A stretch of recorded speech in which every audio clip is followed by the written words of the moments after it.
오늘 우리에게 주시는 하나님의 말씀입니다. 신약성경 베드로후서 1장 2절로 7절까지 말씀입니다.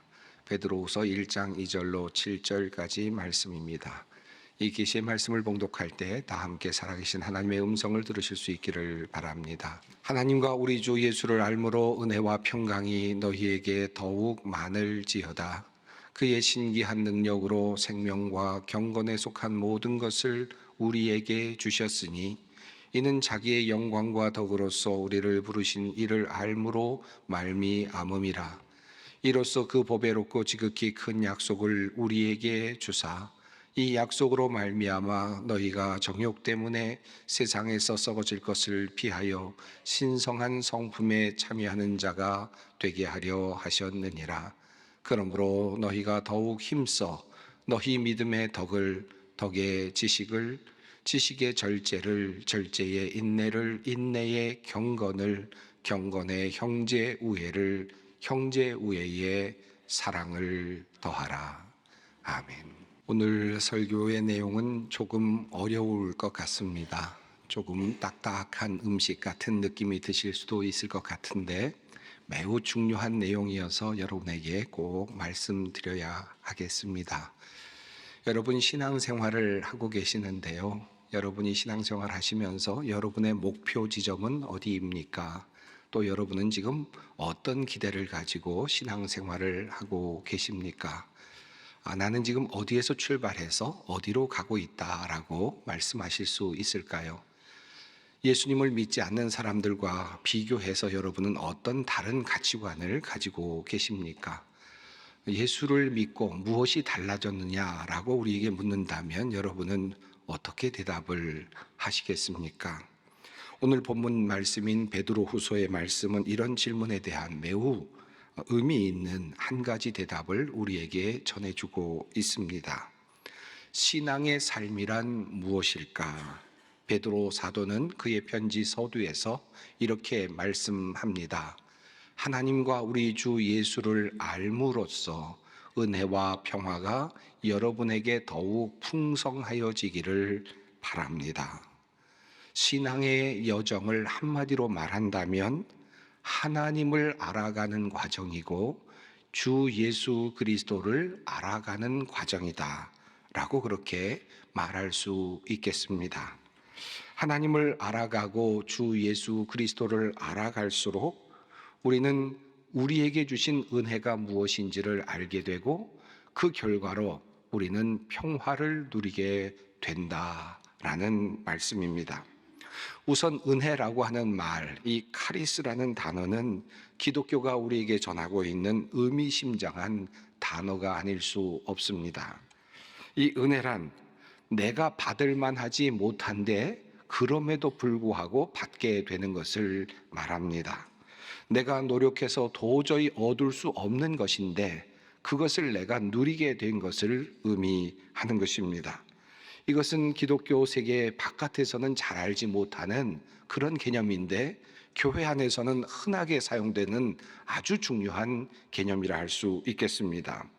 결국 은혜가 무엇인지를 깨닫게 될 때 우리는 우리의 인생이 나의 힘으로 사는 것이 아니라 하나님께서 도와주셔서 하나님의 능력으로 하나님의 힘으로 살고 있다라는 사실을 깨닫게 됩니다.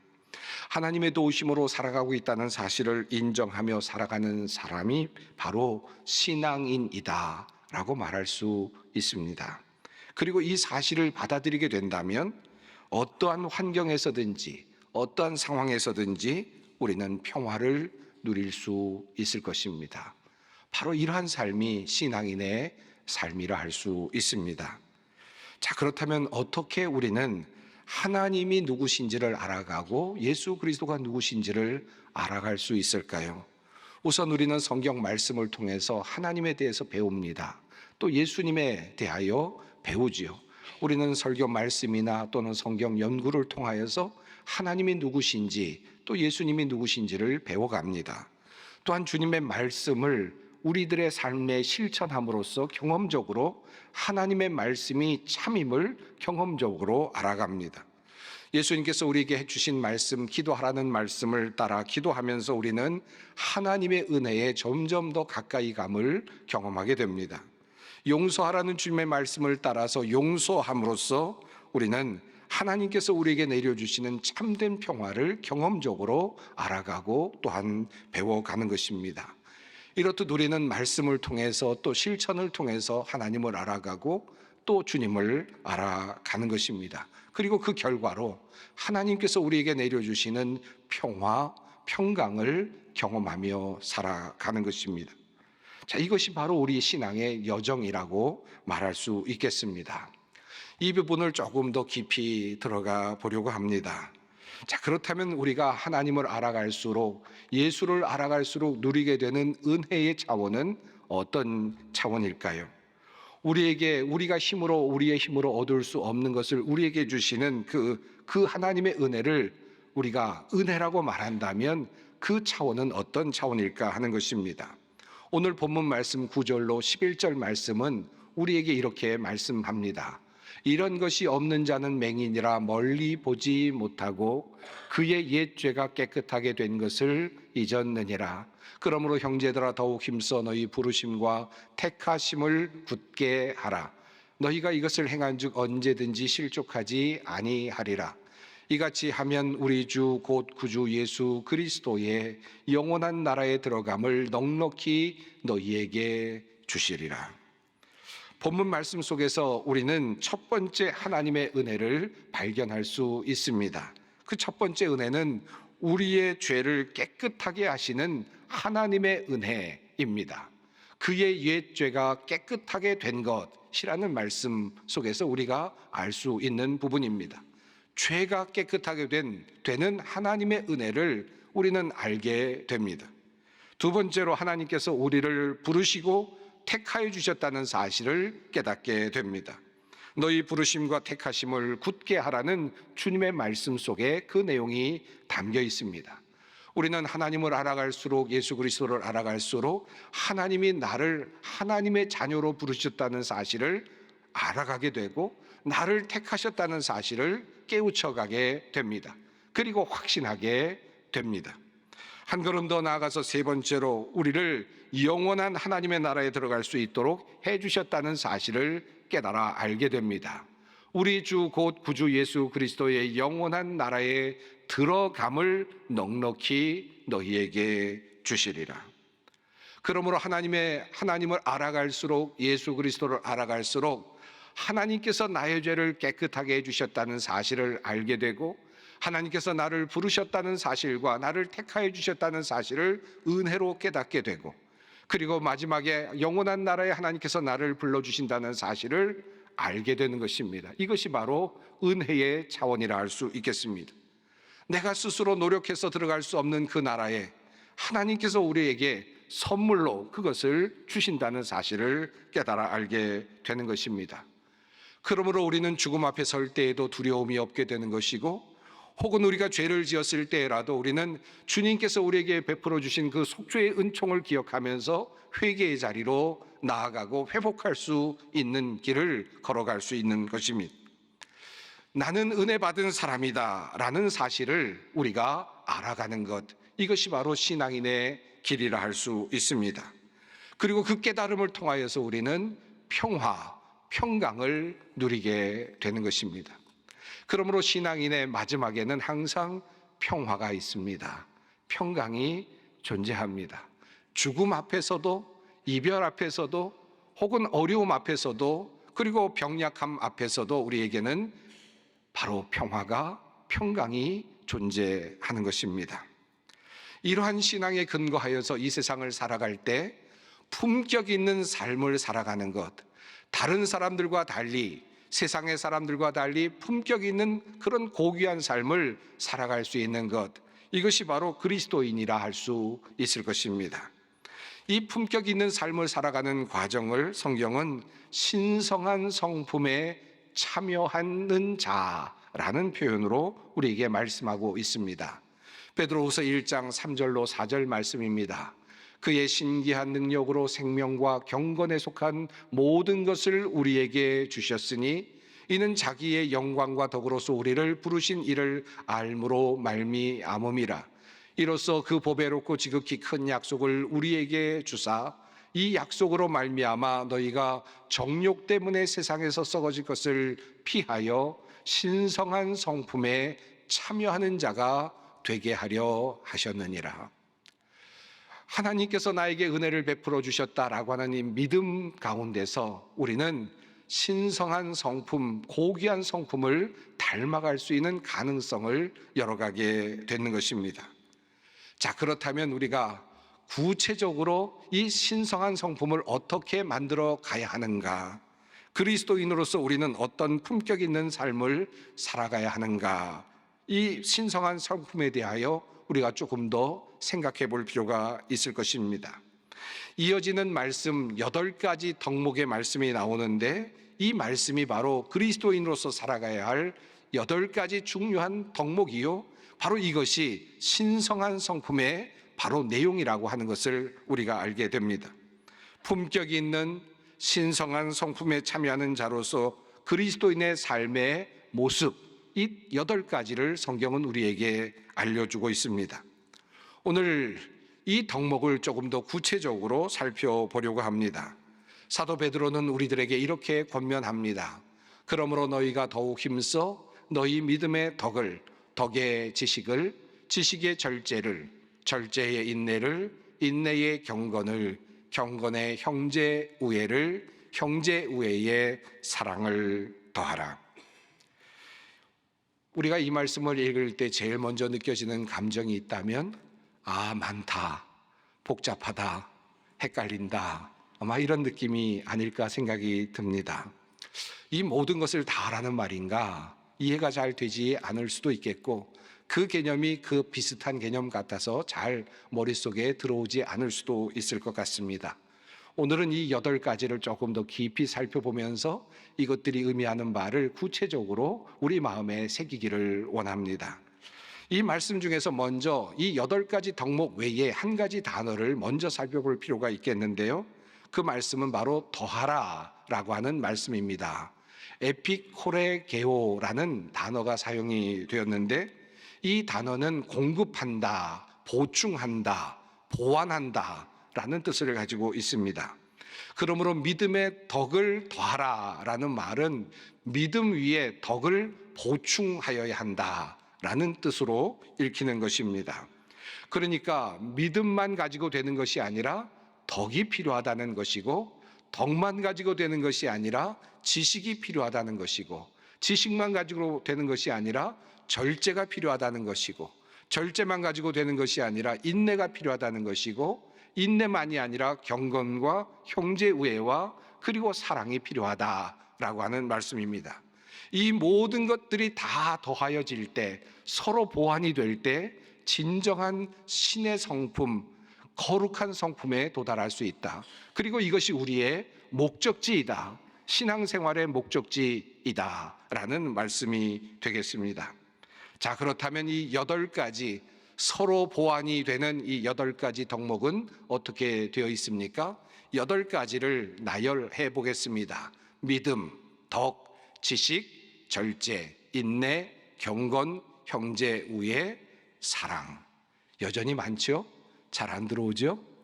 여러분, 이것을 조금 더 이해하기 쉽게 하기 위해서 먼저 2번째 있는 것과 끝에서 또 2번째 있는 덕이라는 것과 형제 우애에 대해서 먼저 여러분에게 설명을 해드리려고 합니다.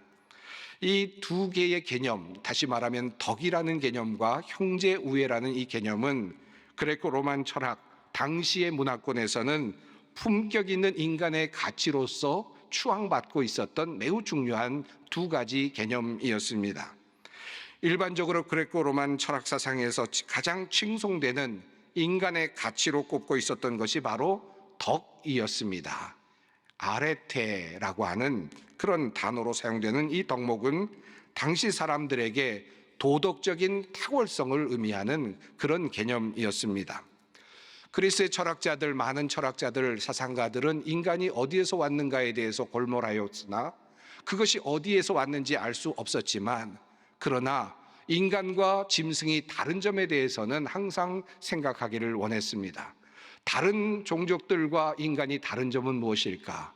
짐승들과 다른 점이 있다면 그것은 무엇일까를 질문하던 많은 철학자들은 인간의 특성으로 덕을 꼽았습니다. 짐승과 다른 점으로서 인간에게는 인간의 서로 관계를 만들어내는 바로 이 아레테라고 하는 것이 있다는 사실을 깨닫게 되었습니다. 사람들에게 스스로 자발적으로 혜택을 베푸는 능력이고 법이나 윤리를 넘어서는 탁월성이고 그러한 도덕성을 의미하는 것이었습니다. 때로는 관대함으로 표출이 되기도 하였고 단지 성품으로 머무는 것이 아니라 직접적인 행위로 드러나는 그와 같은 모습이기도 하였습니다. 인간은 덕을 가지고 있기 때문에 인간이다.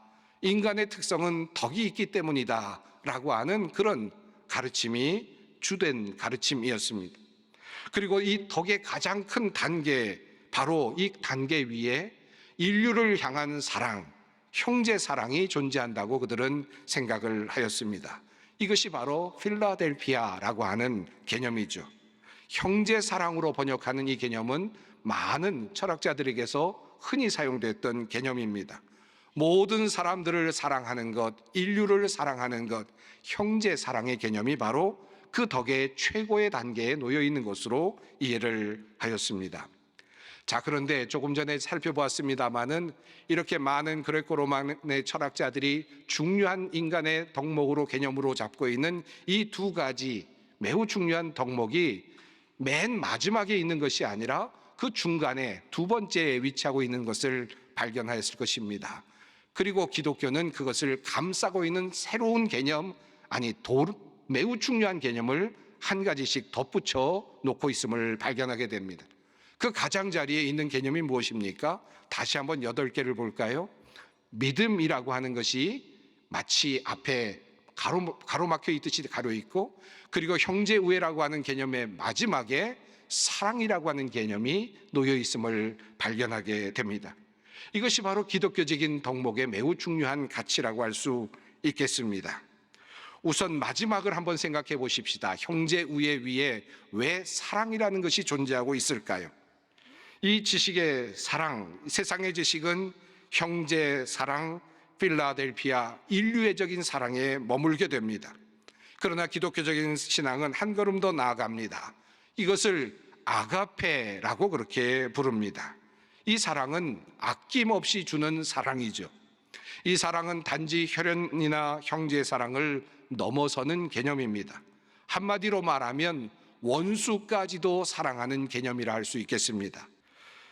이러한 하나님의 자녀로서의 사랑받는 자녀로서의 자의식, 이것을 우리가 믿음으로 갖게 된다면 우리는 한 걸음 더 나아가서 자유로운 사람, 너그러운 존재로 나아갈 수 있습니다. 다시 말하면 덕스러운 존재로 나아갈 수 있게 되는 것입니다. 도덕적인 탁월성은 그러므로 그저 당연히 인간이 되어야 한다, 짐승과 다른 어떠한 하나의 성격으로서 어떤 한 형태로서의 어떤 모습이 아니라 하나님께서 나를 사랑하여 주셨다는 그 믿음 때문에 자연스럽게 발현되는 것이라고 할 수 있겠습니다. 그래서 우리는 사람들에게 덕을 베풀고 그리고 은혜를 베풀 수 있다는 말씀입니다. 이것이 바로 품격 있는 신앙생활이고 품격 있는 그러한 행동의 양식이 되는 것입니다. 우리들의 신앙의 여정은 이렇게 하나님께서 나를 사랑하신다라는 것으로부터 출발해서 그러므로 사랑받은 자로서 사람들에게 은혜를 나누고 베풀어주는 덕스러운 존재로 살아간다라는 것으로 이어지지만, 때로는 우리에게 어려움이 닥칠 때 그만 그와 같은 순환의 과정이 멈추어설 때가 있음을 보게 됩니다. 고통이나 고난이나 혹은 시련과 박해가 올 때 우리는 자칫 그와 같은 동력을 잃어버리게 되고 관대함을 잃어버리게 되고 덕을 또한 놓치게 될 때가 있습니다. 때로는 주춤하게 되고 도리어 평안을 누리지 못하고 두려움 속에 빠질 때가 종종 있습니다. 그러할 때 우리에게 필요한 것이 한 가지가 있는데 그것은 바로 지식이라고 하는 것입니다. 그노시스라는 단어가 사용이 되었습니다. 여기서 말하는 이 그노시스라는 단어는 철학적인 개념이 아닙니다. 그냥 철학적으로 말하는 그런 가르침이 아니고 이론적인 지식이 아닙니다. 이 지식은 어떤 의학적인 지식도 아니고 또한 어떤 사법적인 지식도 또한 아닙니다. 하나님과 그리스도와의 바른 인격적인 관계에서 얻어지는 지식이요, 분별력이요, 이해력이요, 그리고 통찰력이라고 할 수 있습니다. 이미 우리는 이 말씀을 읽었습니다.